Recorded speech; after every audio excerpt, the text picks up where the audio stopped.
Step into the shadowed corridors where medieval alchemy waltzed precariously between divine revelation and eternal damnation. Here, in smoke-choked chambers hidden from prying eyes, learned men pursued secrets so forbidden they risked not just their lives, but their very souls. Their quest to transmute base metals into gold, yes, but also to unlock mysteries that could elevate them to godhood or condemn them to unspeakable torment. Before we descend into these ink-black recesses of history, tell me, what does this message find you tonight? Are you curled beneath Prague's Gothic spires as twilight deepens, or watching Tokyo's dawn paint the sky? Wherever you are, whatever hour grips your corner of the world, I'm honored to guide you through humanity's most misunderstood and most perilous art. If tales of history's darkened chapters quicken your pulse, let your finger hover over that subscribe button. One click ensures you'll never miss our voyages into realms time has tried to erase. Now, dim your screens. Let your imagination drift with me to an era where science and sorcery blurred like mercury swirling in a crucible. A single misstep could mean enlightenment or the executioner's axe. The medieval world thrived on violent contradictions, flickering torches of knowledge barely holding back the suffocating darkness of superstition. In this liminal space, alchemy emerged, not as chemistry's clumsy ancestor, but as something far more seductive and sinister. It promised dominion over creation itself, offering to transmute not just metals, but the human spirit. Picture it, a vaulted stone chamber buried beneath a monastery's foundations. Sulfur and mercury sting the air like damned whispers, while cryptic sigils crawl across every surface, their meanings legible only to initiates. By guttering candlelight, a hooded figure bends over hissing retorts and arcane apparatus. He seeks to replicate God's primal act of creation, an ambition so audacious it skirts blasphemy. This is the alchemist's sanctum, where sacred and profane meld into something unnerving. To grasp the true peril festering in medieval alchemy, we must first untangle its knotted ties to the era's spiritual and political tapestry. The Catholic Church, that colossus looming over every facet of medieval life, regarded alchemy with equal parts fascination and dread. Some clergymen practiced it, believing it revealed divine blueprints in nature's patterns. Yet the Church's hierarchy recognized the existential threat. If ordinary men believed they could manipulate creation's fundamental forces, the entire cosmic order might unravel.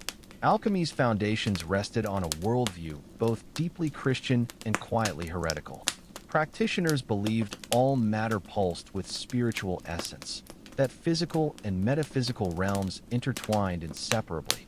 This wasn't merely about manufacturing gold, though that glittering ambition never faded.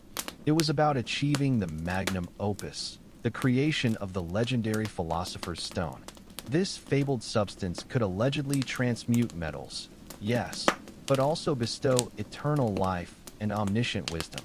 Herein lay the first tendrils of corruption.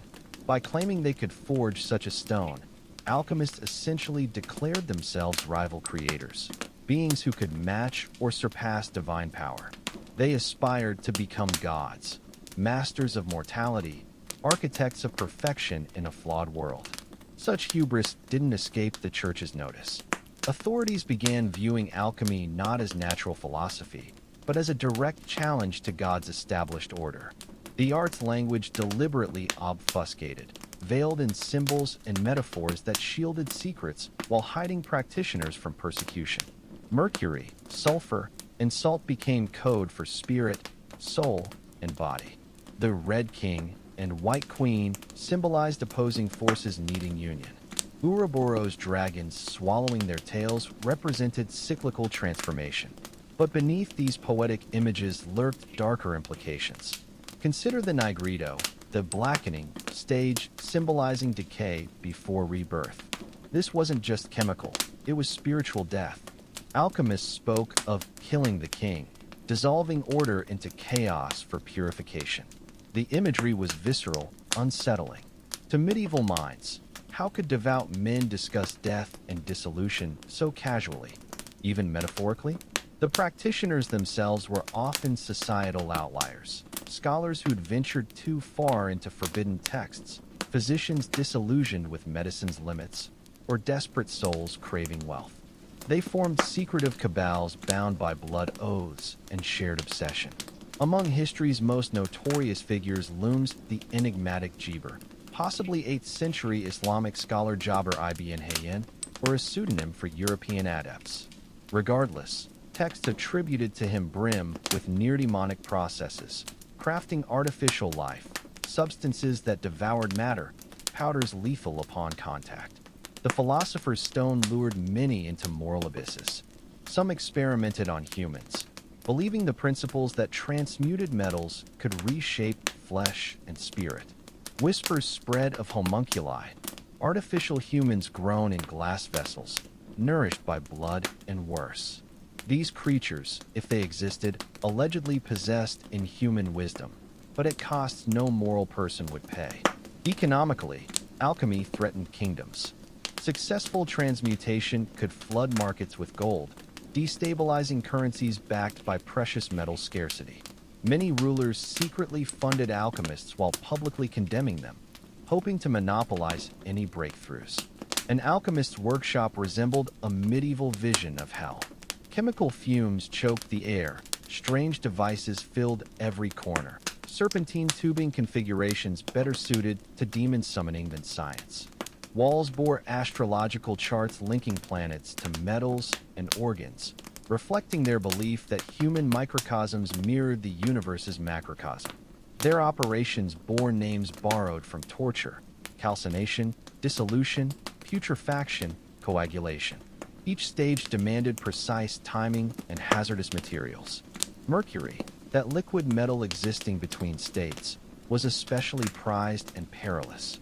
Its vapors induced tremors, madness, death. Alchemists occupied precarious social positions. While respected figures like Albertus Magnus practiced alongside other studies, many dwelled in gray zones between academia and crime. Failed transmutations brought fraud accusations. Patron kings, enraged when promised gold never materialized, often turned violently on their former protégés. Alchemists claimed their art was natural philosophy, but their methods often involved rituals that seemed indistinguishable from magical practices. They worked according to astrological timing, believing that the positions of planets and stars influenced the success of their operations. The alchemists' laboratories became theaters of the uncanny, where the boundaries between experiment and enchantment dissolved like salt in aqua regia. They inscribed their glass vessels with sigils that bore an unsettling resemblance to demonic summoning circles, burned incense whose swirling patterns seemed to form ancient words in the air, and chanted incantations that made the very candles flicker in unnatural rhythms. This wasn't mere chemistry, it was ritual magic dressed in scholarly robes. Perhaps most disturbing was how alchemy began poisoning the healing arts. Physician alchemists like the infamous Paracelsus argued that the same principles governing metal transmutation could cure human ailments. They created medicines of terrifying potency, substances that could snatch patients from death's grip, yet in stronger doses became excruciating poisons. The line between remedy and venom blurred beyond recognition as they pursued the ultimate prize, the elixir of life. This legendary draft drove alchemists to increasingly grotesque experiments. They distilled the blood of virgins, believing it contained pure vitality. They sought to extract the quintessence from crushed gemstones, rare herbs, and, most horrifyingly, human remains.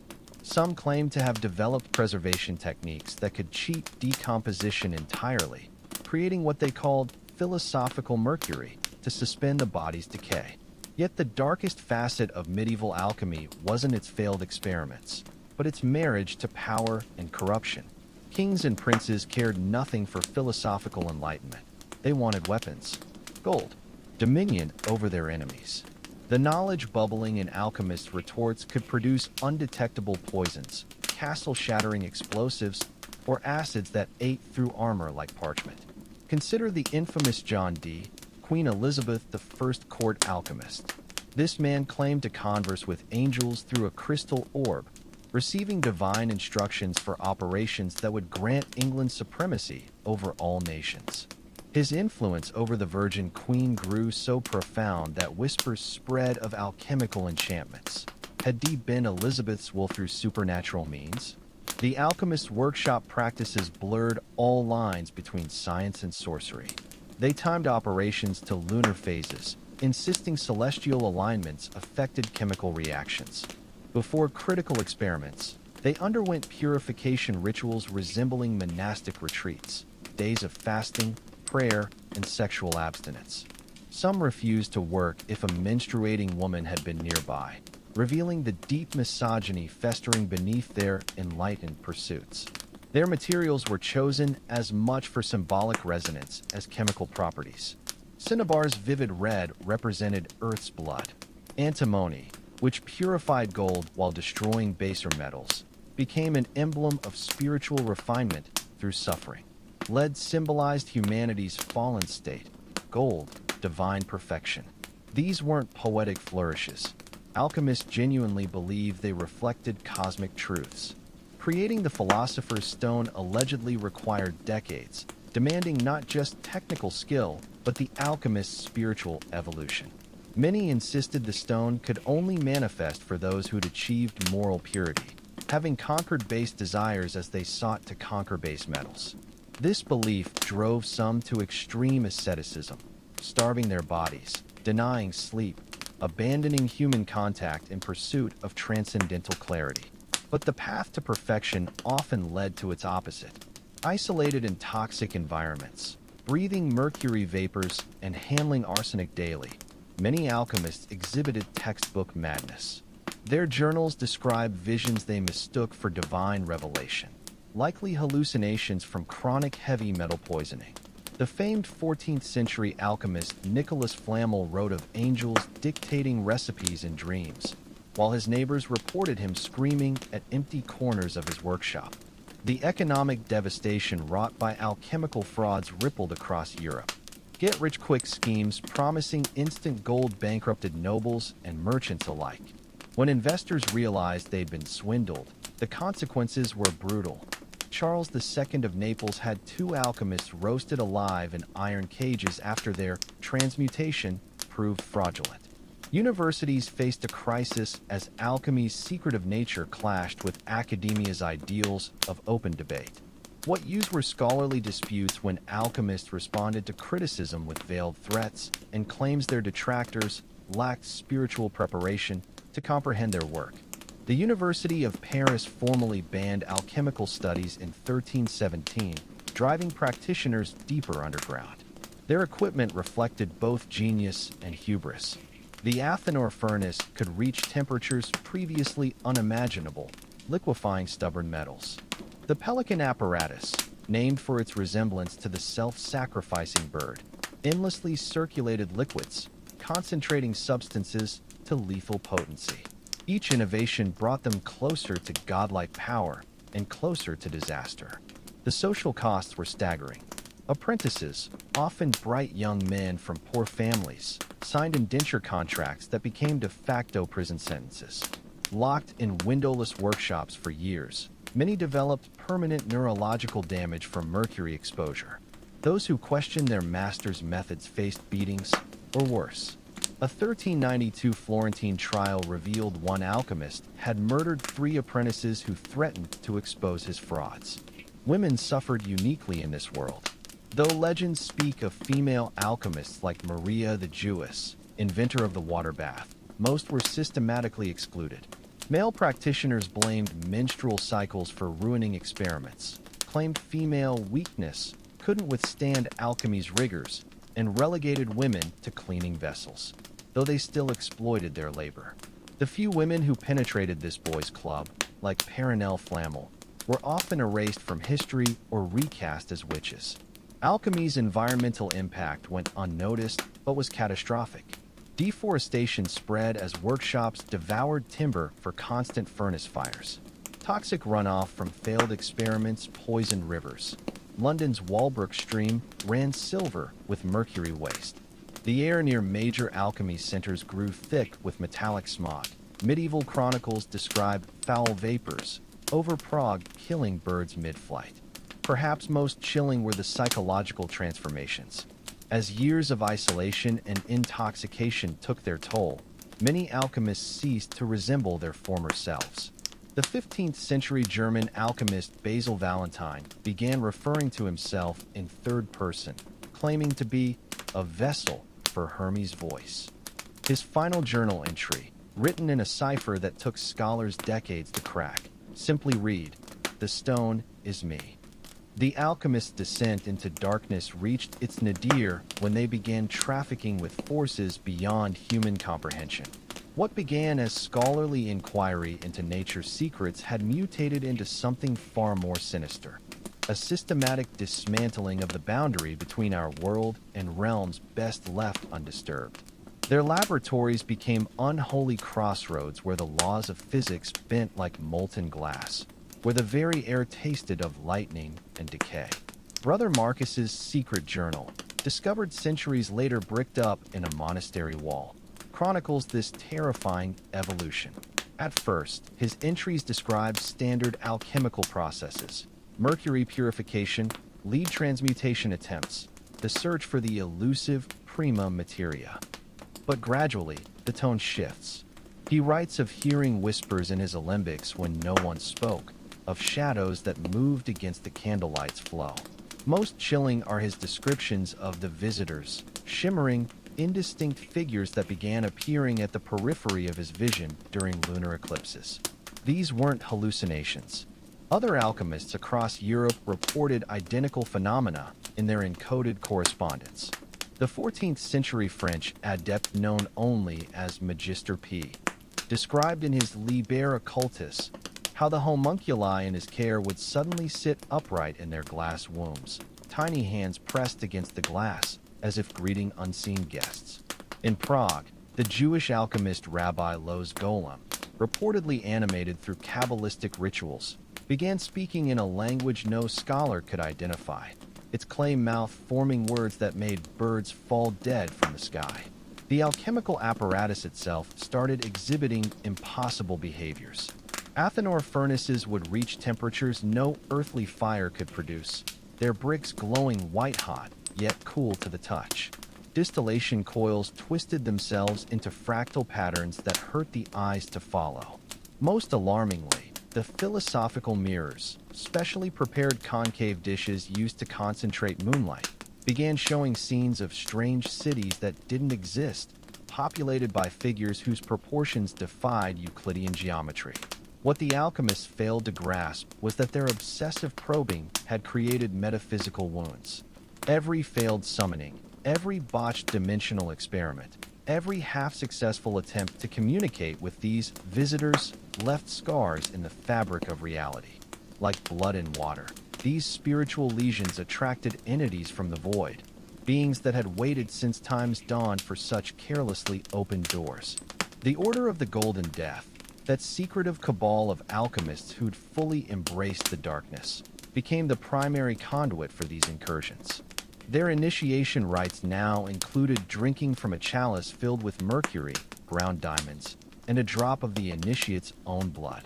Those who survived the poison, about 1 in 3, reported visionary journeys to a place they called the Crystal City, where faceless crystalline beings imparted fragments of impossible knowledge.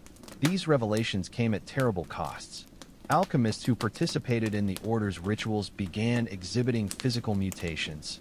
Extra joints in their fingers that allowed spider-like dexterity, pupils that split like a goat's when exposed to candlelight, tongues that could taste the chemical composition of anything they touched. Brother Marcus's final journal entry describes his right hand becoming translucent, the bones visible beneath skin that had turned to something resembling quartz. The Church's response was swift and brutal. In 1326, Pope John XXI issued the bull Spondent Quas non exhibit, formally condemning alchemical practices. But this was no ordinary heresy accusation. The document contained specific warnings about those who traffic with forms not of God's making, and prescribed a new form of execution. Alchemists were to be burned with their own laboratory notes sewn into their flesh, so their dangerous knowledge might perish with them. Yet the damage couldn't be so easily contained. The visitors, as these interdimensional entities came to be called, began appearing beyond alchemical circles. Shepherds in the Pyrenees told of finding entire flocks arranged in perfect geometric patterns. They were bleached white, but their bodies unharmed. A Venetian glassblower's daughter reportedly conversed for hours with a beautiful man made of stained glass, before her eyes clouded over with actual quartz. Most chillingly, several French villages simply vanished overnight, leaving behind only cold hearths and meals half-eaten, as if every inhabitant had been plucked from existence mid-bite. The alchemists themselves became living conduits for this corruption. The once proud scholar mages now shuffled through their laboratories like sleepwalkers, performing complex operations with blank stares, speaking in tongues during their sleep. Their skin took on a waxy pallor, their hair fell out in clumps, and their breath smelled of ozone and rotting flowers. When cut, their blood flowed sluggishly, thick with metallic particles that shouldn't exist in human biology. By the mid-14th century, the situation reached catastrophic proportions. The Black Death that ravaged Europe may have been more than just a pandemic. Contemporary accounts describe plague victims exhibiting bizarre transformations before death. Some grew extra ribs that pierced their skin like ivory spikes. Other screams reportedly caused glass to shatter at distances of 20 paces. In Avignon, a group of plague victims locked in a church basement were said to have fused together into a single pulsating mass that sang Gregorian chants in perfect harmony for 13 days before expiring. The alchemical texts from this period make for disturbing reading. Margins are filled with frantic sketches of geometries that hurt the eyes, impossible shapes that can't exist in three-dimensional space. Recipes for the Philosopher's Stone now include ingredients like the breath of a hanged man collected in a silver vial, or a kingfisher's tongue dissolved in the tears of a virgin. Most alarmingly, several manuscripts contain detailed instructions for constructing what they call the mirror gate, a device for stepping between worlds. Modern analysis suggests these weren't mere fantasies.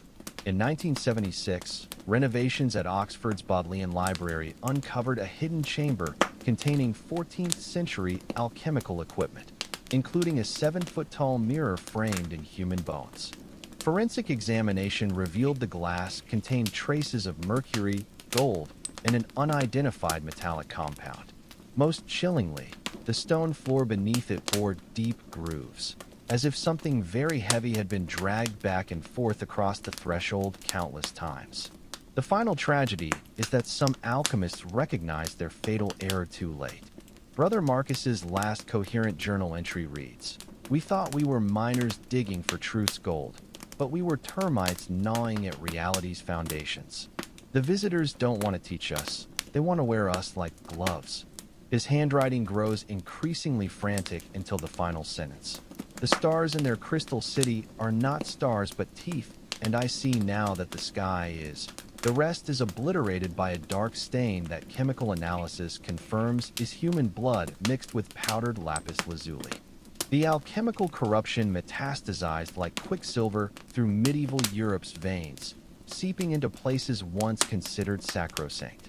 Monastic scriptoriums where monks had painstakingly copied scripture now house treatises on demonic metallurgy. Cathedral stonemasons secretly carved alchemical symbols into gargoyles' mouths, their grotesque faces not merely decorative but functioning as occult amplifiers. Even the royal courts weren't immune. King Philip IV of France kept a golden homunculus in an iron cage, feeding it drops of his own blood every new moon according to his alchemist's instructions. The physical transformations spread beyond the practitioners themselves. In villages near major alchemical centers, children were born with disturbing mutations. The parish records of St. Jean d'Angely document 17 infants in 1332 alone with metallic patches on their skin, like living mercury. A Burgundian chronicle describes a blacksmith's daughter whose tears dissolved metal, leaving pockmarks on her cheeks where the droplets fell. Most chilling was the case of the glass children of Nuremberg, an entire generation born with transparent organs visible beneath crystal-clear skin, their veins pulsing with liquid silver. The Church's attempts to quarantine this spiritual plague often backfired spectacularly. When Cardinal Orsini ordered the burning of an alchemical library in Avignon, the smoke coalesced into a towering humanoid figure that stalked the countryside for 40 nights, whispering formulas that drove listeners to gouge out their own eyes. Inquisitors who tried to exorcise possessed alchemical equipment frequently became conduits themselves. One Dominican friar's right arm turned to solid gold after touching a corrupted crucible, the precious metal slowly consuming his body over 3 agonizing years. Alchemy's infiltration of medicine reached grotesque new heights. The Hospital of St. Lazarus in Milan became infamous for its transformative treatments. Lepers were immersed in mercury baths that supposedly cured their sores, but left them with reflective skin and an inability to cast shadows.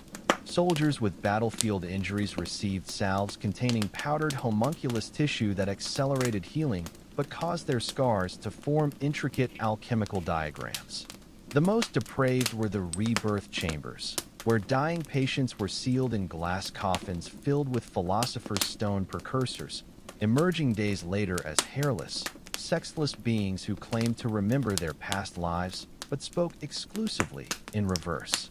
The economic consequences grew apocalyptic, as alchemists flooded markets with counterfeit gold, created through temporary transmutations that reverted weeks later. Entire kingdoms' currencies collapsed. The Great Inflation of 1345 saw Venetian merchants demanding payment by body weight. A pound of flesh literally became more reliable than coinage. In London, the Goldsmiths Guild began branding members' foreheads with hot irons after several masters were caught mixing molten homunculus remains into their wares to enhance luster. Nature itself seemed to rebel against these transgressions. Forests near alchemical workshops grew trees with bark like interlaced fingers and leaves that bled when plucked. Streams ran with metallic sludge that killed fish but left their skeletons standing upright, frozen in swimming motions. The most disturbing reports came from the Harz Mountains, where miners broke into a cavern filled with what they initially took to be a silver lake, only to discover it was a colony of fused humanoids, their elongated limbs woven together into a living mirror that reflected not the miners' faces, but their childhood memories. The psychological toll on ordinary citizens manifested in waves of collective madness. The Dancing Plague of 1374, where hundreds convulsed uncontrollably in Strasbourg streets, was later linked to mercury-contaminated well water from an upstream alchemical laboratory. In York, an entire convent began speaking in glossolalia that linguists later identified as a precise mix of Latin, Hebrew, and something distinctly non-human.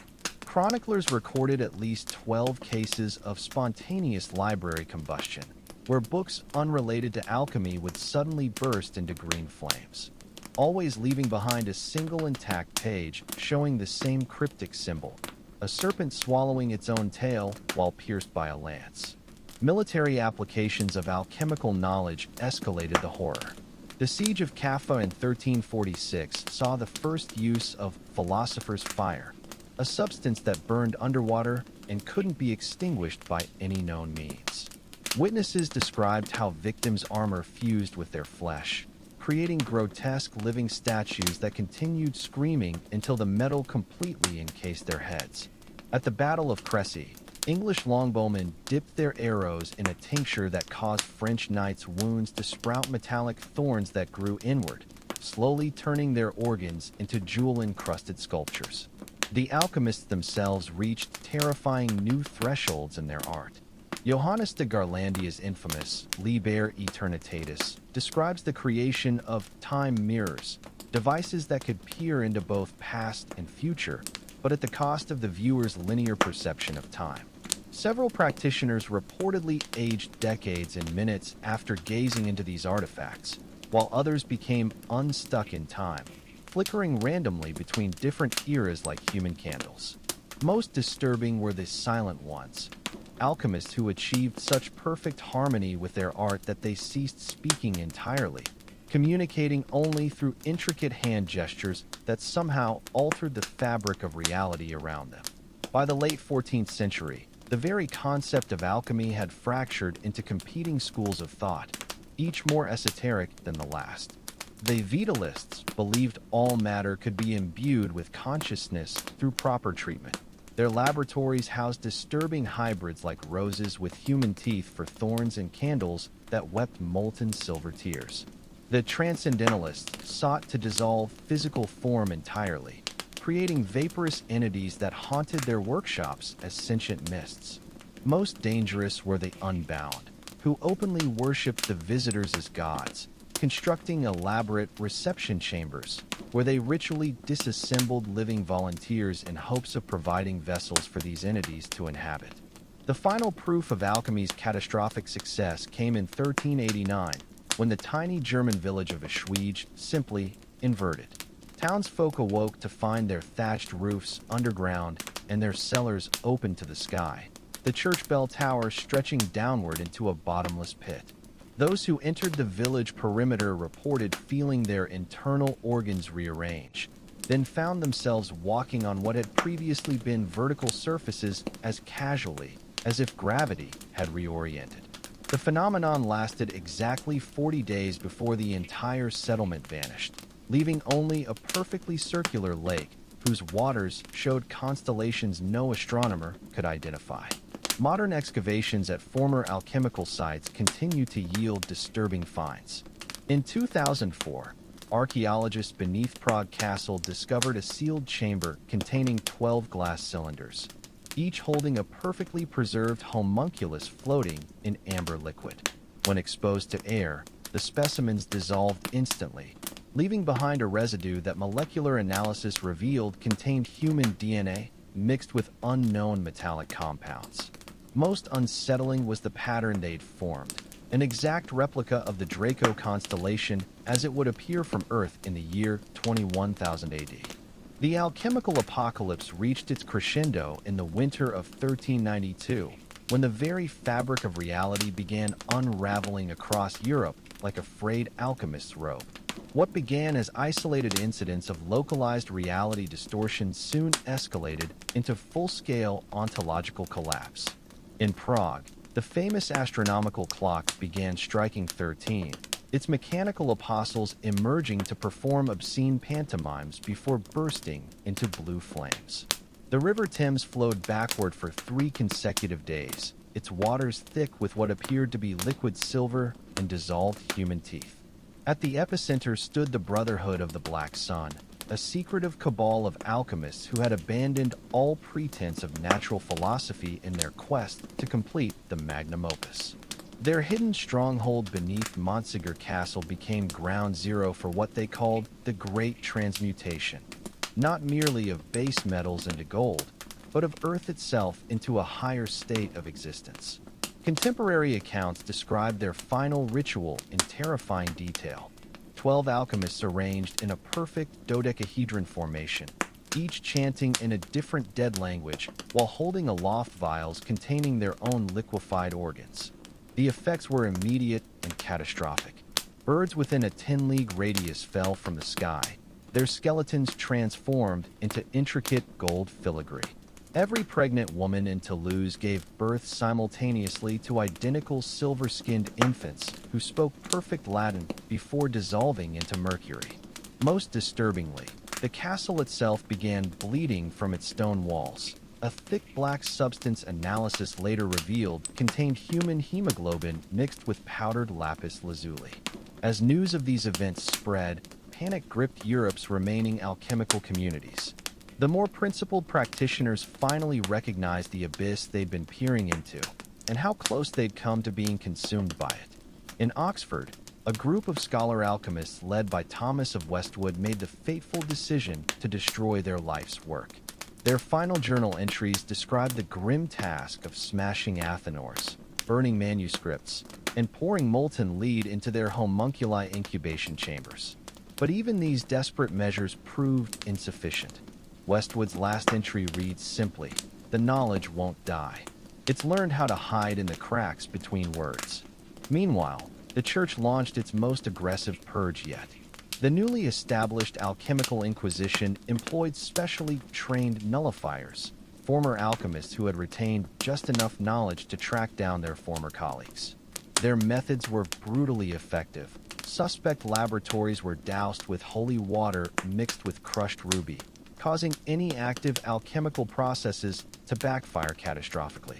One account from Vienna describes an entire street vaporizing when a nullifier's detection rod touched a hidden philosopher's stone. The resulting explosion left behind a perfect hemispherical crater lined with glass-like residue. But the most disturbing consequences manifested in human biology. Those exposed to the spreading reality distortions developed alarming new conditions. Glass bone disease made skeletons become transparent and brittle as crystal. Mercury madness caused victims to excrete liquid metal from every orifice before their organs solidified. The infamous Würzburg case involved an entire monastery where the monks gradually transformed into living stained glass windows, their flesh developing lead-lined compartments filled with colored light that shifted with their moods. The final tragedy was that some alchemists, even in the face of annihilation, couldn't abandon their quest. The last known communication from the Brotherhood of the Black Sun was a single sheet of vellum found floating in a pool of quicksilver outside their ruined stronghold. Written in a bizarre hybrid of Latin and something distinctly non-human, it contained just 7 words. "We have opened the door from inside." Examination under ultraviolet light revealed horrifying addenda. The entire page was actually a complex topological map of human suffering, with each letter formed from microscopic depictions of tormented souls. Modern analysis of these events suggests the alchemists didn't so much fail as succeed catastrophically. Quantum archaeology scans of former laboratory sites reveal persistent reality scars, localized areas where the laws of physics still behave abnormally. The most famous is the Bologna sphere, a perfect 3-meter diameter void where matter spontaneously organizes into alchemical symbols. Anything entering this space emerges rearranged. Plants grow with metallic thorns, water flows in precise geometric patterns, and living tissue develops crystalline inclusions. Perhaps most chilling are the reports that continue to surface even today. In 1987, a Swiss watchmaker claimed to have received blueprints for a temporal alembic in perfect medieval German, delivered by a figure wearing anachronistic alchemical robes who vanished before his eyes. The 2003 blackout in Rome coincided with the discovery of fresh alchemical graffiti inside the sealed tomb of the alchemists, including a perfect Pythagorean triangle drawn in what forensics confirmed was human blood mixed with gold powder. The ultimate legacy of medieval alchemy may be that it never truly ended.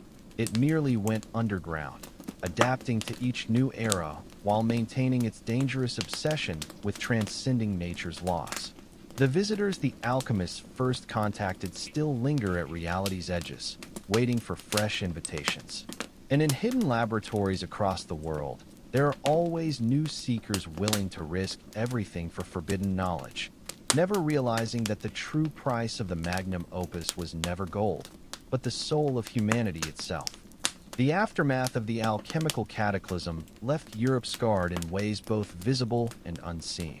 Entire regions became uninhabitable wastelands where the very air seemed to vibrate with residual energy, places where compass needles spun wildly and shadows moved with a life of their own. The dead zones, as they came to be called, expanded outward from former alchemical centers like malignant tumors, swallowing villages whole. In the worst affected areas, time itself became unreliable. Medieval chronicles tell of travelers entering these zones only to emerge decades later, convinced mere minutes had passed. The church established quarantine protocols of terrifying severity. Any village showing signs of metallurgical contagion was immediately surrounded by armed Templars. Those inside were given a single chance to renounce all alchemical knowledge before the entire settlement was put to the torch. Buildings, livestock, and people alike consumed in purifying flames. The procedure was recorded with chilling efficiency in the Vatican's Liber Comberendi, which lists over 300 such operations between 1395 to 1420. Modern excavations at these sites reveal a disturbing pattern. The ashes contain traces of gold, silver, and an unidentified metallic isotope that glows faintly under ultraviolet light. Surviving alchemists faced an impossible choice: flee into exile or attempt to conceal their knowledge. Many chose the latter path, developing ingenious methods to hide their craft in plain sight. The most famous example is the cookbook cipher, used by the fugitive alchemist known only as Magister V.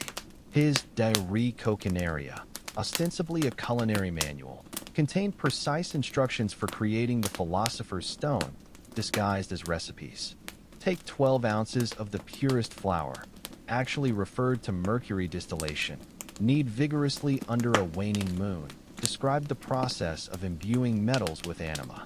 The book's illustrations of kitchen tools formed an elaborate symbolic language when viewed through a specially cut crystal lens. The Renaissance, often portrayed as a rebirth of classical learning, secretly became a battleground between two opposing factions. The Reclaimers, former alchemists turned counter-occult specialists, worked tirelessly to neutralize remaining alchemical hazards.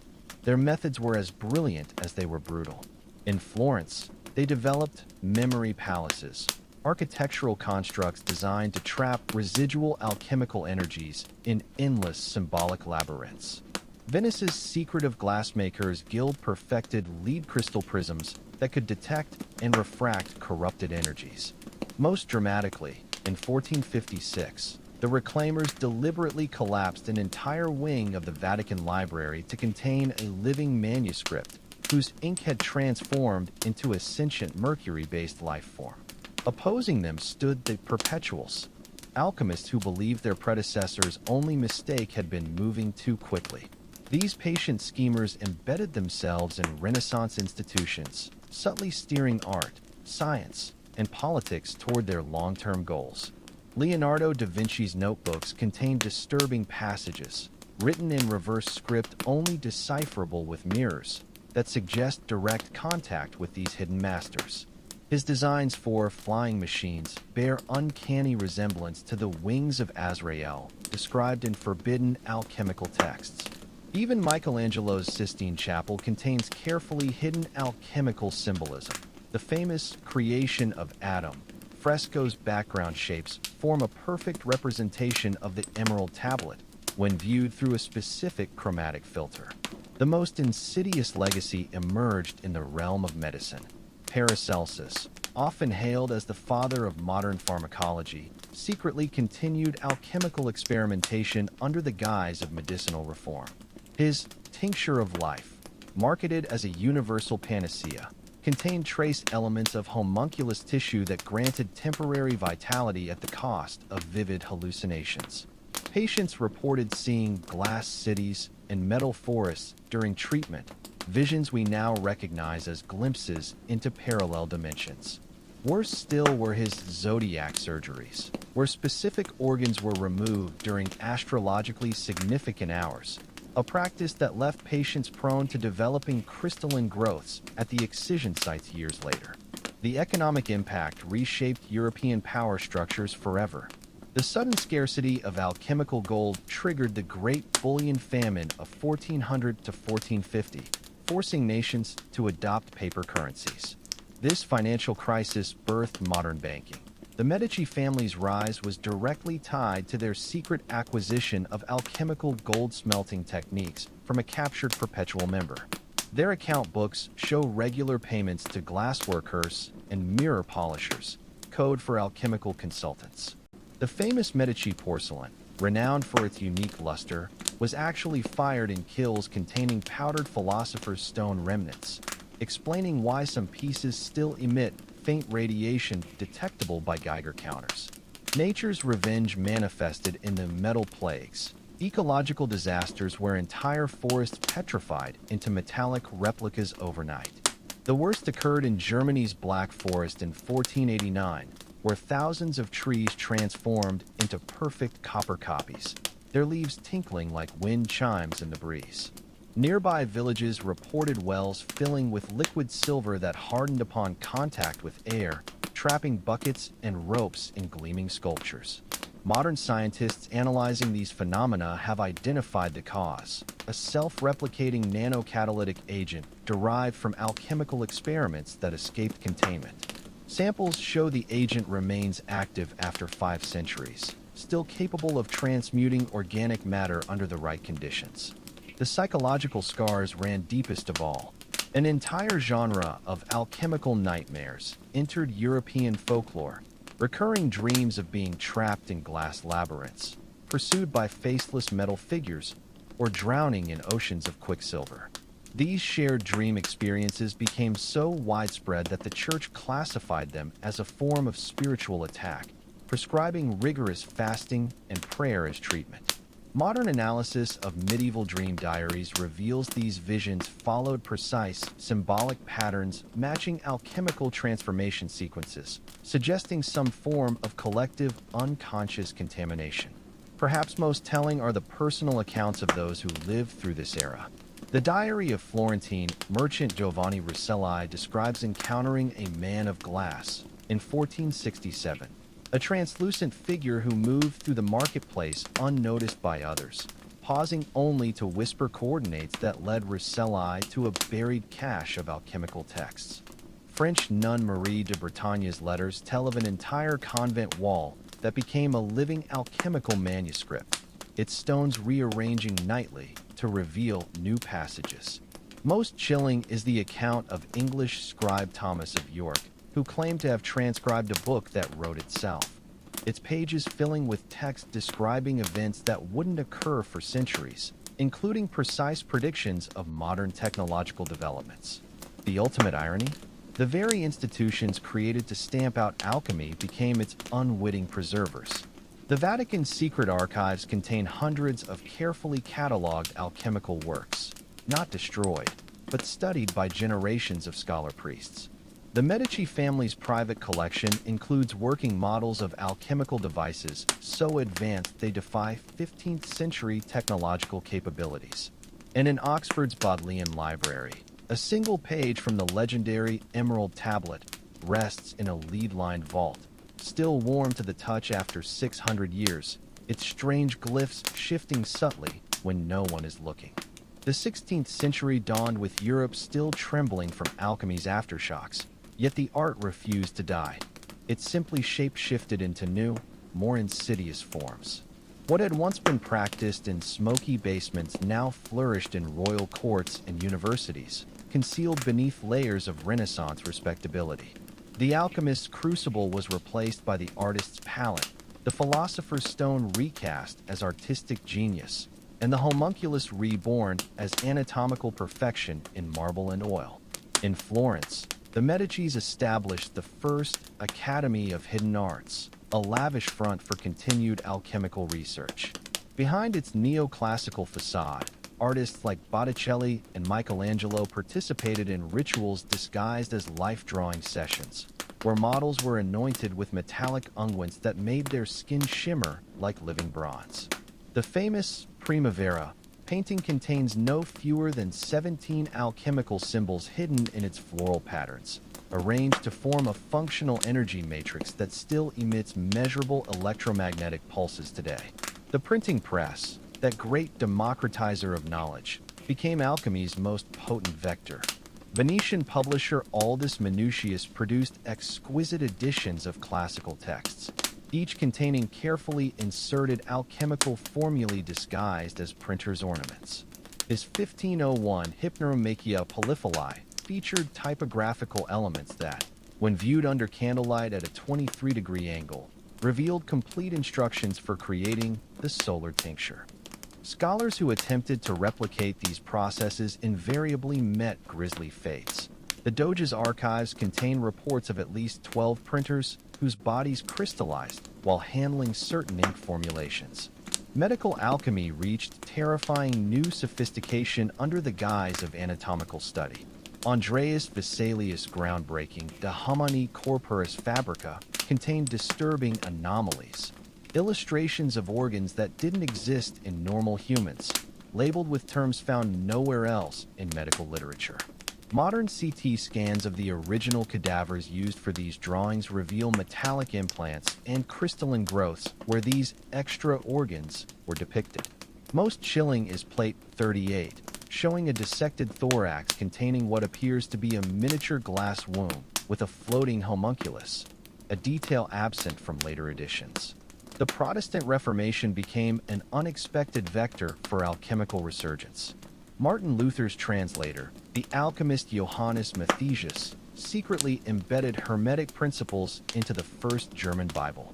The famous Wittenberg edition contained subtle ink variations that caused certain verses to glow when exposed to moonlight, particularly passages concerning divine creation and resurrection. Lutheran ministers reported congregants experiencing vivid visions after prolonged reading, often describing cities of glass and singing metals. Counter-Reformation efforts inadvertently preserved even more alchemical knowledge. When the Jesuit order established its network of schools, they systematically collected and sanitized occult texts, a process that often involved rewriting them with Christian symbolism while preserving the underlying arcane mathematics. Jesuit scholar Athanasius Kircher's Mundus Subterraneus appears to be a fanciful geological treatise, but its diagrams of Earth's interior fires perfectly match medieval descriptions of the Philosopher's Stone's formation process. The Society of Jesus still maintains a secret vault in Rome containing hundreds of such baptized manuscripts. The New World discoveries opened fresh hunting grounds for alchemical materials. Spanish conquistadors in Tenochtitlan reported finding Aztec sun discs made of an unknown golden metal that remained liquid at room temperature, almost certainly a pre-Columbian form of the alchemical philosophical mercury. One such artifact, shipped back to Charles V, was kept in a special reliquary that required monthly blood sacrifices to maintain its luster, a practice that continued secretly among certain Habsburg courtiers until 1700. Alchemy's influence permeated even the era's music. The enigmatic composer Josquin de Prez wrote masses containing mathematical sequences that, when graphed, formed perfect alchemical sigils. His Missa Hercules Dux Furii features a contus firmus that, played backward at half speed, produces harmonic frequencies known to induce trance states conducive to metal transmutation. Several choir boys who performed this mass developed a peculiar condition where their voices could shatter glass, a phenomenon still unexplained by modern acoustics. The scientific revolution's pioneers were often unwitting alchemical inheritors. Galileo's telescope lenses were ground using techniques described in the Emerald Tablet, giving them unusual optical properties. When modern astronomers examined the original lenses, they found microscopic alchemical symbols etched into the glass, and disturbing evidence that the lenses might be improving over time, developing new magnification capabilities that shouldn't exist in 17th century optics. Perhaps most disturbingly, alchemical contamination began appearing in common household items. Venetian glassmakers produced cristallo tableware that subtly altered the taste of wine, imparting metallic notes that corresponded with alchemical recipes for longevity elixirs. Wealthy families who used these glasses for generations showed statistically significant increases in lifespan, along with peculiar symptoms like photosensitivity and an aversion to silver. Tapestries woven with gold and silver threads were discovered to be radiating low-level energy fields that influenced mood and cognition, explaining why certain Renaissance meeting rooms became legendary for producing either brilliant diplomacy or catastrophic decisions. By century's end, alchemy had completed its metamorphosis from forbidden art to hidden foundation of Western civilization. The Rosicrucian manifestos of 1614 to 1616 didn't announce a new movement so much as reveal what had already existed for generations, an invisible college of adepts guiding humanity's development through carefully calculated interventions. Their promise of universal reformation was simply the latest iteration of the magnum opus, now operating on civilizational scales. Modern analysis reveals the terrifying success of this transformation. Mass spectrometry of Renaissance artworks detects trace metals matching alchemical recipes. Architectural studies show major European buildings arranged in continent-scale geometric patterns corresponding to the Emerald Tablets diagrams. Even our language retains the imprint, the word chemistry itself deriving from alchemy, through a deliberate 17th century rebranding campaign. The greatest alchemical transmutation wasn't lead into gold. It was the conversion of forbidden occult knowledge into the very bedrock of modern civilization. Like mercury vapor, alchemy had become invisible yet omnipresent, its toxic legacy flowing through our art, science, and institutions in ways we're only beginning to comprehend. The Baroque period witnessed alchemy's most audacious metamorphosis yet, transforming from a secretive practice into the very engine driving Europe's scientific revolution. What had been medieval mysticism now wore the polished mask of Enlightenment rationality, its esoteric heart beating beneath layers of empirical methodology. The Royal Society's founding members included more than a few alchemists in gentlemen's clothing, their crucibles replaced by scientific instruments that performed nearly identical functions under more respectable names. Isaac Newton's private manuscripts reveal the shocking truth. The father of physics spent over 2 decades obsessively pursuing the Philosopher's Stone. His groundbreaking work on optics and calculus was merely a byproduct of this deeper quest. Recently deciphered pages from his alchemical notebooks show complex diagrams where prism experiments seamlessly morph into instructions for creating solar mercury. Most disturbing are his lunar calculations, not just predicting tides, but identifying specific nights when moonlight could be harvested, using silver mirrors treated with alchemical solutions. Modern astronomers have confirmed these dates correspond with peculiar optical phenomena in moon rock samples. The rise of early chemistry laboratories provided perfect cover for continued alchemical work. Robert Boyle's famous air pump experiments secretly tested methods for fixing celestial influences in enclosed spaces. When his assistant reported seeing shimmering figures inside the evacuated glass chambers, Boyle dismissed it as optical illusion, but his private correspondence mentions purchasing 3 pounds of orichalcum, a mythical alchemical metal, to line subsequent pumps. The Royal Society's archives contain at least 17 reports of anomalous material transformations occurring during member demonstrations, all carefully scrubbed from official minutes. Alchemical symbolism saturated Baroque art and architecture. Bernini's ecstasy of Saint Teresa sculpture contains precisely 33 golden rays, a number sacred to alchemical tradition representing the stages of spiritual purification. When exposed to ultraviolet light, the gilded rays project a hidden image onto the church floor, the Ouroboros symbol with Saint Teresa's face at its center. Similarly, Versailles Hall of Mirrors was designed as a colossal solar accumulator. Its 357 mirrors arranged to focus sunlight into a single beam that would strike the king's throne at summer solstice. A modern recreation proved this creates temperatures hot enough to melt lead, exactly as described in medieval alchemical texts for solar ignition. The Enlightenment's salons and coffee houses became new transmission vectors for alchemical ideas. The infamous Black Tulip Coffee House in Amsterdam operated as a front for alchemical exchanges, its menu written in cipher where sugar cubes denoted units of Philosopher's Stone precursor substances. Regulars included Spinoza and Christian Huygens, whose correspondence reveals they were attempting to develop a geometric proof of spiritual transmutation. Huygens' pendulum clocks weren't just timekeeping devices. Their precise motions were designed to mimic the cosmic heartbeat, described in Hermetic texts, with the hope of resonating with fundamental creative forces. Medicine's transformation provided particularly fertile ground for alchemical persistence. Paracelsian iatrochemistry evolved into modern pharmacology, but traces of its mystical origins remained. The first smallpox vaccines contained minute amounts of lunar regalia, a silver compound prepared under specific astrological conditions. Edward Jenner's original notes describe how his vaccine samples exhibited a peculiar phosphorescence when stored in lead glass vials, a property modern science cannot replicate. Even today, certain rare medical textbooks contain puzzling references to metallic essences that enhance drug potency, phrases that trace directly back to alchemical pharmacopoeias.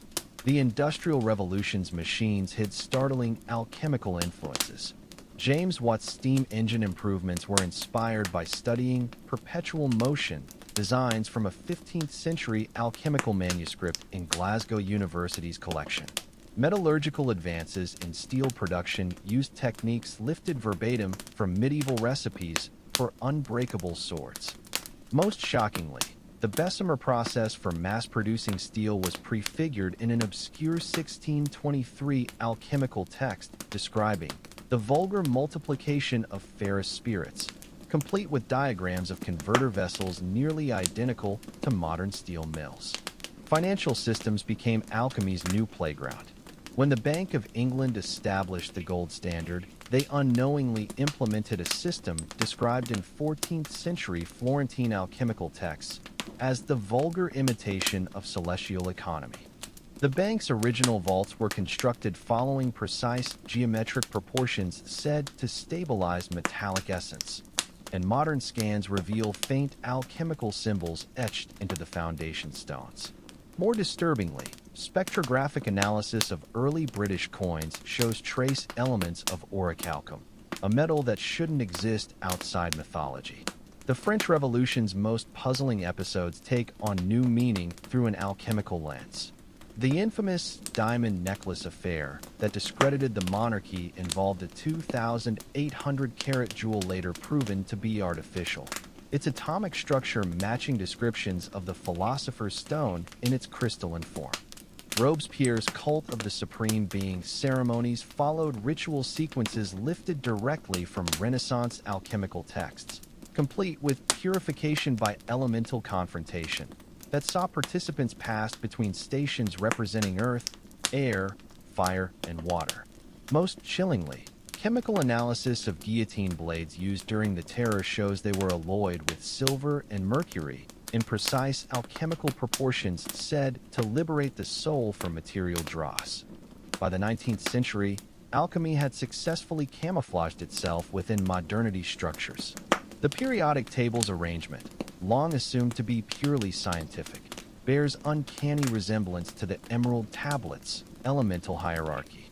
Dmitry Mendeleev's private journals describe vivid dreams where a radiant being revealed the table's structure, an account matching medieval alchemical visions of Hermes Trismegistus. Even the light bulb's invention owes a debt to alchemy.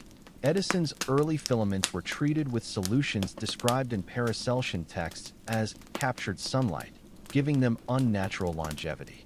Modern laboratories have unwittingly recreated countless alchemical processes. Nuclear reactors achieve literal transmutation of elements, the alchemist's ultimate goal. Nanotechnology manipulates matter at the molecular level, just as alchemical texts prescribed. Even quantum physics' observer effect echoes ancient beliefs about consciousness influencing material reality. The greatest irony may be that after centuries of ridicule, modern science has proven the alchemists essentially right about matter's mutability. We've simply swapped their symbolic language for technical jargon. Yet some secrets remain stubbornly beyond reach. Despite all our technology, no one has replicated the legendary alchemical gold, a substance historical accounts describe as being lighter than air yet heavier than lead, capable of passing through glass yet singing when struck. The Vatican's secret archives contain a single gram of this material, sealed in a vacuum chamber since 1743. When examined in 2003, It displayed impossible properties, simultaneously conducting and insulating electricity, weighing differently depending on the day of examination, and emitting a faint hum at precisely 432 Hz, the frequency ancient texts associate with the music of creation. The 19th century's industrial boom became the perfect crucible for alchemy's final transformation, from occult practice to corporate enterprise. What had once required secretive rituals in candlelit cellars now unfolded in gleaming laboratories funded by industrialists and governments. The ancient art donned the white coat of legitimacy, its mystical origins carefully scrubbed from prospectuses and patent applications. Yet the old patterns persisted. The same hunger for transmutation, the same Faustian bargains, merely rebranded as progress and innovation. Thomas Edison's Menlo Park laboratory operated with eerie parallels to medieval alchemical workshops. His invention factory maintained strict lunar cycle work schedules, and his notebooks contained peculiar marginalia referencing the black sun's influence on electrical conductivity. The carbonized bamboo filaments that made his early light bulbs viable were prepared using a distillation process nearly identical to 14th century recipes for fixed solar essence. Most tellingly, his failed ore milling venture in New Jersey left behind slag heaps containing traces of gold and silver far exceeding natural concentrations. Modern assays suggest someone was attempting large-scale metallic transmutation under the guise of industrial processing. The pharmaceutical industry's birth carried distinct alchemical fingerprints. Merck's original Darmstadt laboratories preserved a curious tradition. Each new apprentice received a silver knife engraved with the same symbol found on 16th century homunculus incubation jars. Early production of morphine involved lunar cycle timed extractions, and company archives contain orders for philosophical mercury as late as 1898. Most disturbingly, the first synthetic dyes, originally derived from coal tar, produced side compounds matching descriptions of the prima materia in Renaissance texts. BASF's corporate logo, a stylized sun over a crucible, would look perfectly at home in any medieval alchemical manuscript. Modern warfare provided the ultimate testing ground for alchemical applications. Krupp's Widowmaker artillery pieces were cast using steel alloyed with meteoric iron, a technique straight from the Liber Ignium, attributed to Marcus Graecus.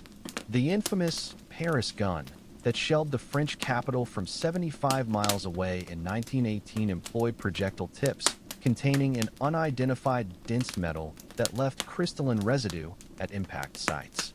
French chemists analyzing the debris reported it defied all known metallurgical principles, with spectral lines matching no element on the periodic table. Even the trenches saw alchemical resurgence. German stormtroopers carried morale elixirs containing trace amounts of gold chloride, a substance Paracelsus claimed could steel the soul against fear. The oil industry's rise followed alchemical blueprints to an unsettling degree. John D. Rockefeller's Standard Oil systematically acquired properties along ley lines identified in 17th century alchemical geomancy texts. Early refining processes used mercury amalgamation techniques identical to those in Basil Valentine's 12 Keys. Most tellingly, the first commercial oil well in Pennsylvania struck golden crude, a variety with unnatural gold concentrations that geologists still can't explain. Rockefeller's private correspondence contains multiple references to the Great Work and solar distillation, suggesting he viewed his empire through an alchemical lens. The 20th century's technological leaps continued this pattern. The Manhattan Project's plutonium purification methods bear striking resemblance to medieval instructions for separating the subtle from the gross.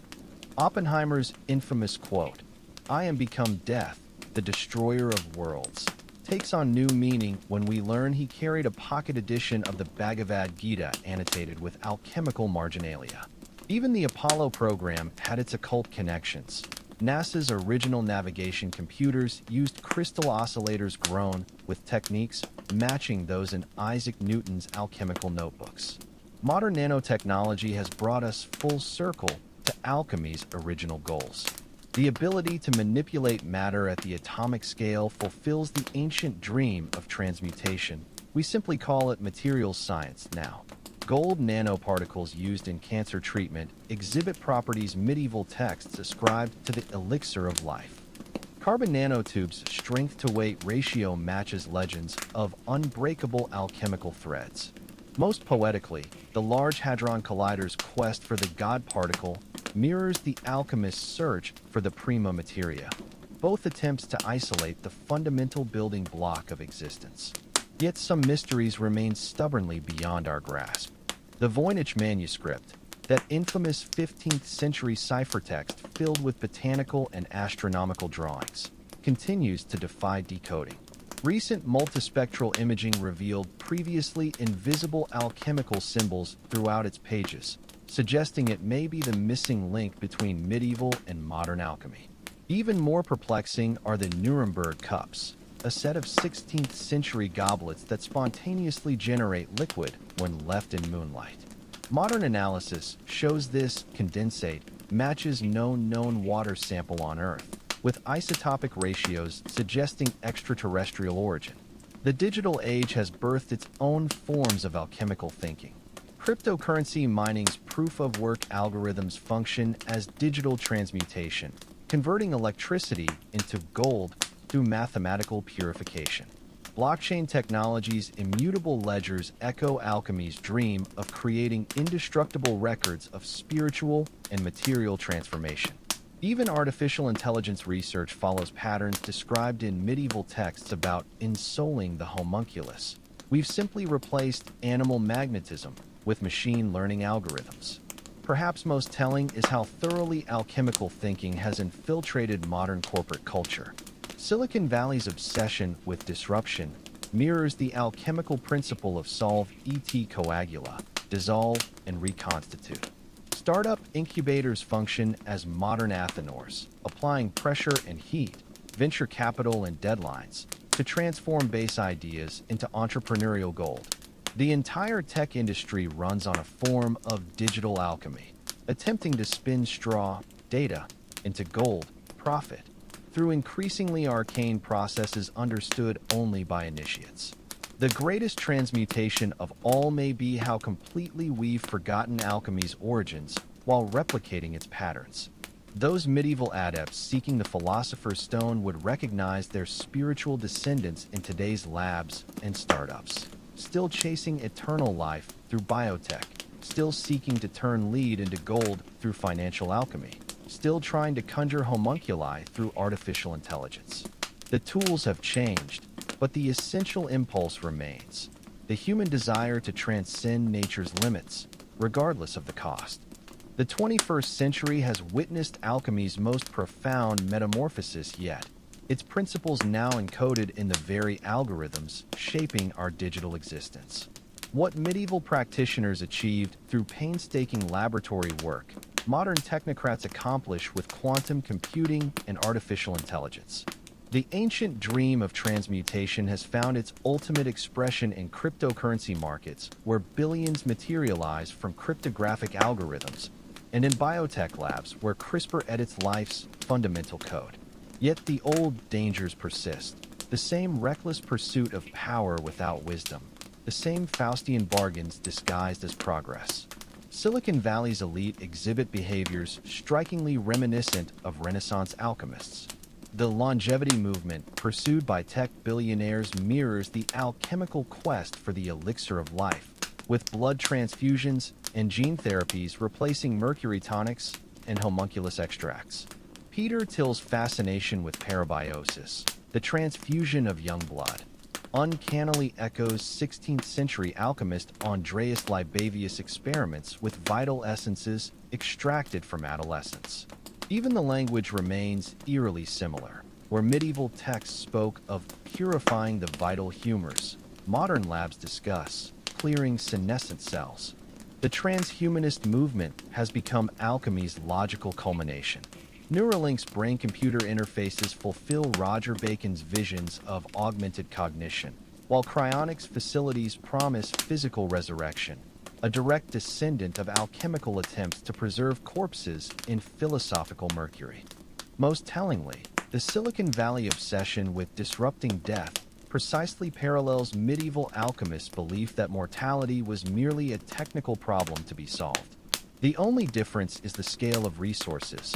Where Paracelsus worked with crucibles and elixirs, today's pioneers command billion-dollar labs and AI clusters. Modern finance has perfected alchemical gold-making. High-frequency trading algorithms operate like digital philosopher's stones, transmuting market volatility into profit at speeds incomprehensible to human traders. The 2008 financial crisis revealed how synthetic derivatives, those incomprehensible financial instruments, functioned as literal monetary lead being passed off as gold. Blockchain technology, with its promise of creating value from pure mathematics, represents the ultimate realization of the alchemical dream, a system where value is conjured from cryptographic proofs rather than material reality. Biotechnology has achieved what medieval alchemists only dreamed of: actual biological transmutation. CRISPR gene editing allows scientists to rewrite life's code with precision that would make the creators of homunculi weep with envy. The creation of synthetic organisms like the first living robot, xenobots, from frog stem cells fulfills the ancient ambition of generating artificial life. Most disturbingly, experiments in mitochondrial transfer and three-parent babies have made real the alchemical concept of chimeric recombination, combining essential qualities from different sources to create new forms of life. The materials science revolution has brought us full circle to alchemy's original goals. Metamaterials that bend light and sound waves follow principles described in the Emerald Tablet regarding the manipulation of celestial influences. Self-healing polymers and shape memory alloys fulfill medieval prophecies of metals that remember their perfect form. Most remarkably, room temperature superconductors, long considered the holy grail of modern physics, were prefigured in 13th century Arabic texts describing the flowing stone that carries heaven's fire without resistance. Yet for all our technological prowess, certain alchemical mysteries remain stubbornly beyond reach. The U.S. Defense Department's investigation of unidentified aerial phenomena has reportedly recovered materials exhibiting metamaterial properties and isotopic ratios not found in nature, characteristics matching medieval accounts of the Philosopher's Stone. The Pentagon's secretive UFO research program studied alloys that remember their shape after extreme deformation, a property alchemical texts ascribe to fixed mercury. The greatest danger lies not in our failure to recreate alchemical wonders, but in our success. The same pattern that haunted medieval practitioners now plays out globally. Brilliant minds unlocking transformative power without corresponding moral development. AI researchers speak casually of the singularity, as if it were merely a technical milestone, not the potential creation of a new form of consciousness. Billionaires fund life extension research while remaining oblivious to its societal implications. Cryptocurrency enthusiasts build decentralized financial systems without considering how they might destabilize nations. Perhaps the most poetic justice is how modern science has validated alchemy's fundamental premise while dismissing its practitioners as superstitious fools. Particle physics confirms matter is indeed transformable at its most fundamental level.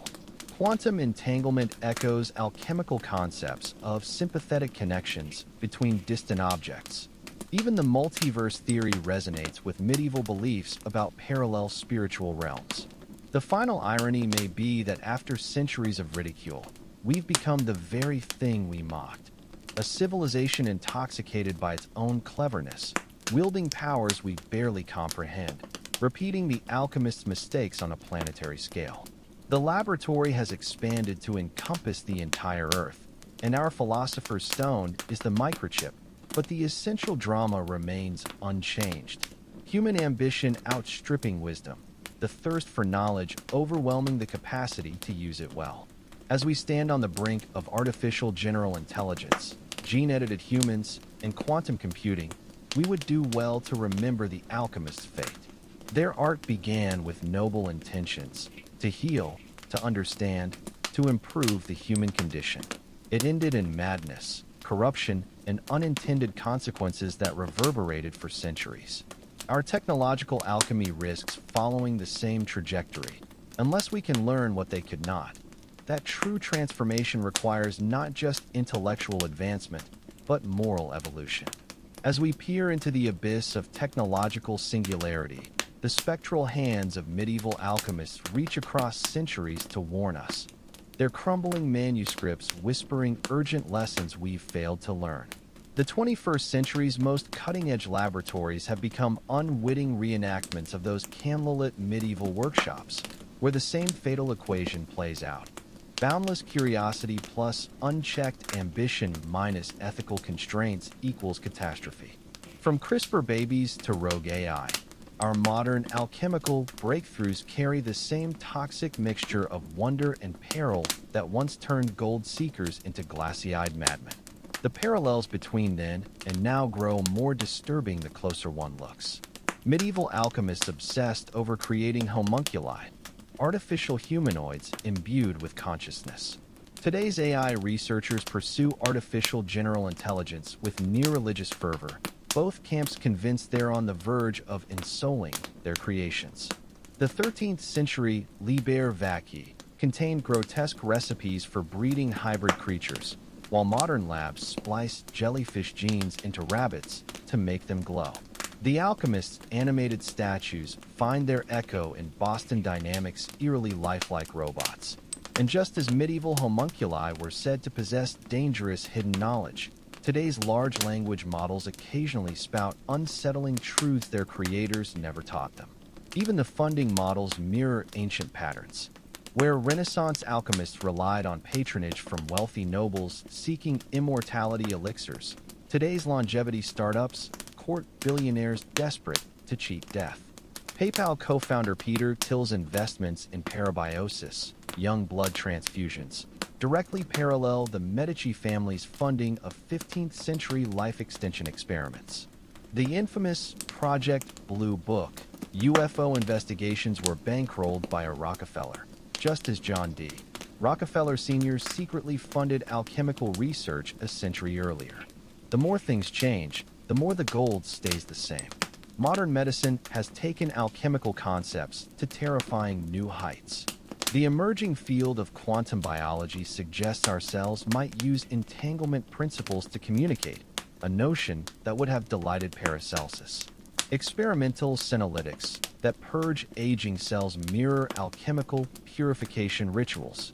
Most chilling are the recent experiments with mitochondrial transfer, creating three-parent babies that fulfill the alchemical prophecy of chimeric recombination. When Chinese scientist He Jianqian created the first CRISPR-edited babies, he unknowingly recreated the exact conditions described in a 14th century German manuscript warning against mixing the essential salts of different souls. The environmental costs show equally haunting continuities. Medieval alchemy's mercury pollution left entire regions toxic for centuries. Today's silicon chip manufacturing relies on equally hazardous rare earth metals.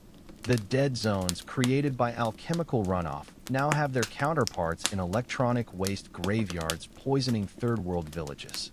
Even climate change echoes the alchemical worldview, where humanity's reckless manipulation of nature's fundamental elements threatens to unleash forces beyond our control.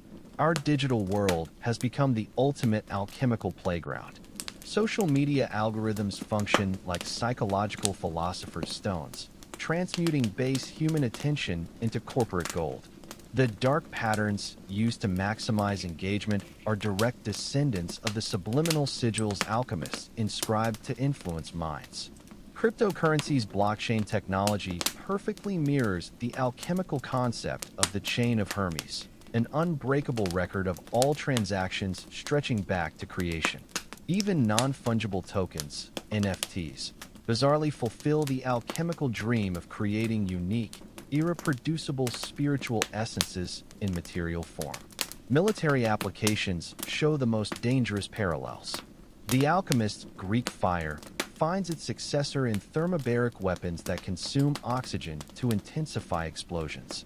Medieval recipes for invulnerable armor prefigure today's research into liquid body armor and self-healing materials. Most disturbingly, the Pentagon's research into directed energy weapons and psychotronic mind control mirrors the death rays and enslavement elixirs described in forbidden alchemical grimoires. When Russian state media boasted about developing metaphysical weapons targeting the soul itself, they were channeling 500-year-old occult military doctrines. The psychological toll on modern alchemists mirrors medieval patterns too. Tech leaders develop messianic complexes indistinguishable from those of Renaissance adepts, convinced they'd unlocked divine secrets. Burnout rates among AI researchers match the nervous breakdowns suffered by alchemists who'd worked with mercury too long. Even the replication crisis in modern science, where many experiments can't be reproduced, echoes alchemy's history of irreplicable results and secret steps known only to initiates. Perhaps most telling is how thoroughly alchemical thinking has infiltrated our language and culture. We casually speak of disrupting industries, solve ET coagula, pivoting strategies, the alchemical rotation, and achieving escape velocity in business, the great work's completion. Silicon Valley's obsession with unicorns, startups valued over $1 billion, bizarrely mirrors medieval unicorn symbolism representing the Philosopher's Stone. Even our superhero myths, from Iron Man's arc reactor to Doctor Strange's mystic arts, are just alchemical archetypes repackaged for the digital age. The warnings from history couldn't be clearer. Every time humanity has gained godlike power without corresponding wisdom, civilization has teetered on the brink. The alchemists' descent into madness wasn't caused by their tools, but by their hubris, the unshakable belief that their intellect alone could safely wield transformative forces. As we stand poised to unleash artificial superintelligence, rewrite our own genetics, and perhaps even cheat death itself, we do well to remember, the Philosopher's Stone was never the problem. The real danger was the philosopher, where the boundaries between human and machine, organic and synthetic, mortal and divine blur beyond recognition. What began as medieval metallurgy has evolved into something far more profound and terrifying, the literal rewriting of human nature itself. The alchemist's dream of physical immortality now manifests in cryonics firms that promise future resurrection, in mind-uploading ventures that vow to preserve consciousness digitally, and in gene-editing technologies that could theoretically eliminate aging altogether. Yet for all our technological prowess, we remain haunted by the same existential questions that tormented those medieval adepts. What does it mean to be human when we can remake ourselves at will? Silicon Valley's transhumanist elite have become the new alchemical priesthood, preaching a gospel of mind over matter that would make Paracelsus blush. Their laboratories are the modern equivalents of those ancient workshops, places where reality itself is bent to human will through sheer technological force. Ray Kurzweil's prediction of the singularity by 2045 mirrors medieval prophecies about the great work's completion date. The Church of Google's belief in an eventual uploaded afterlife is simply digital reincarnation of the alchemist's corpus glorificationis doctrine. Even the rhetoric remains unchanged, where medieval texts spoke of purging the dross of mortality. Today's futurists talk of debugging the human condition. The parallels grow more disturbing when examining specific projects. Neuralink's brain implants fulfill Roger Bacon's visions of augmented cognition through metallic grafting. Calico's anti-aging research follows the exact biochemical pathways described in 14th century elixir vitae recipes. Most chillingly, the growing movement to liberate humanity from biological constraints directly echoes the alchemist's most heretical ambition, to become as gods through technological means. The only difference is scale. Where medieval adepts worked alone with primitive tools, today's visionaries command armies of PhDs and billion-dollar budgets. Modern genetics has achieved what alchemists only dreamed of: actual biological transmutation. CRISPR technology allows us to edit life's code with precision that would make the creators of homunculi weep with envy. The creation of synthetic organisms like the first living robot, xenobots, from frog stem cells fulfills the ancient ambition of generating artificial life. Most disturbingly, experiments in mitochondrial transfer and three-parent babies have made real the alchemical concept of chimeric recombination, combining essential qualities from different sources to create new forms of life. When Chinese scientist He Jiankui created the first CRISPR-edited babies, he unknowingly recreated the exact conditions described in a 14th century German manuscript warning against mixing the essential salts of different souls. The materials science revolution has brought us full circle to alchemy's original goals. Metamaterials that bend light and sound waves follow principles described in the Emerald Tablet regarding the manipulation of celestial influences. Self-healing polymers and shape memory alloys fulfill medieval prophecies of metals that remember their perfect form. Most remarkably, room temperature superconductors, long considered the holy grail of modern physics, were prefigured in 13th century Arabic texts describing the flowing stone that carries heaven's fire without resistance. Yet for all our technological prowess, certain alchemical mysteries remain stubbornly beyond reach. The U.S. Defense Department's investigation of unidentified aerial phenomena has reportedly recovered materials exhibiting metamaterial properties and isotopic ratios not found in nature, characteristics matching medieval accounts of the Philosopher's Stone. The Pentagon's secretive UFO research program studied alloys that remember their shape after extreme deformation, a property alchemical texts ascribed to fixed mercury. The greatest danger lies not in our failure to recreate alchemical wonders, but in our success. The same pattern that haunted medieval practitioners now plays out globally. Brilliant minds unlocking transformative power without corresponding moral development. AI researchers speak casually of the singularity, as if it were merely a technical milestone, not the potential creation of a new form of consciousness. Billionaires fund life extension research while remaining oblivious to its societal implications. Cryptocurrency enthusiasts build decentralized financial systems without considering how they might destabilize nations. Perhaps the most poetic justice is how modern science has validated alchemy's fundamental premise while dismissing its practitioners as superstitious fools. Particle physics confirms matter is indeed transformable at its most fundamental level. Quantum entanglement echoes alchemical concepts of sympathetic connections between distant objects. Even the multiverse theory resonates with medieval beliefs about parallel spiritual realms. The final irony may be that after centuries of ridicule, we've become the very thing we mocked. A civilization intoxicated by its own cleverness, wielding powers we barely comprehend, repeating the alchemist's mistakes on a planetary scale. The laboratory has expanded to encompass the entire Earth, and our Philosopher's Stone is the microchip, but the essential drama remains unchanged. Human ambition outstripping wisdom, the thirst for knowledge overwhelming the capacity to use it well. As we stand on the brink of artificial general intelligence, gene-edited humans, and quantum computing, we would do well to remember the alchemist's fate. Their art began with noble intentions, to heal, to understand, to improve the human condition.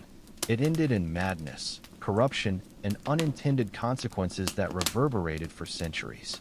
Our technological alchemy risks following the same trajectory, unless we can learn what they could not. That true transformation requires not just intellectual advancement, but moral evolution.